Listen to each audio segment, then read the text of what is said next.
Not only was her method life-changing for those with cerebral palsy and others who had suffered brain injuries, but that everyone could benefit from improving their breathing patterns. So when your daughter was bullied, what were the effects that it was giving her? It completely shot down her confidence, kind of self-confidence, confidence in her interactions with other people, confidence academically, just all across the board. Her confidence was completely deflated. It also increased anxiety levels.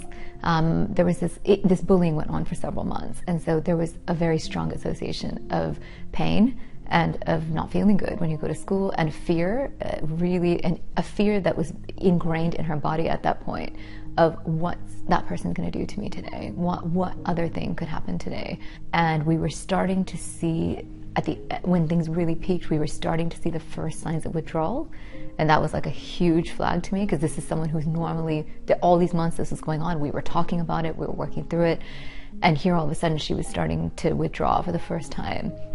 And when we started doing the exercises, when she would have these kind of explosions that she would tell me, "Mom, it feels out of control, like I can't control this," I would sometimes just invite her to just lay down in her bed. And while she was laying there without saying anything, I would just start doing the exercises on her. And I noticed within 5 to 7 minutes, it was the same effect that was on me, but it was even more stark on a child. Her whole nervous system just gradually started to settle and ground. And she went from being in that Moro reflex mode of flight and fright and freeze. She went from that mode to being herself. As parents, your first instinct is to change the world for your kid. This bullying is happening to my kid, so I really need to focus on getting rid of the bully.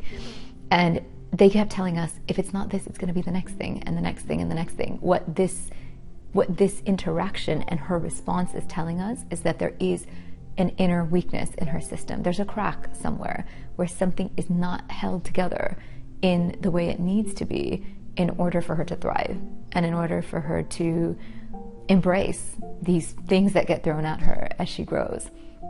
So we spent this whole year doing, things to really focus on making her stronger from the inside, and really ensuring that her whole system, her nervous system, her stress management system, all the different things that were interacting and causing her to feel this way, just really working on strengthening all of those things. I've seen that most holistic practices are exactly that. They're holistic. They take the whole person into account, and Linda's approach does the same. What I see Western science, if you want to call it that, or mainstream science doing, and especially mainstream healthcare, like medically related science, it very much zooms in and tries to make a problem isolated and tries to really look at it in a silo. And the human body is not a silo. Like, every part of the human body is so interconnected to the next part.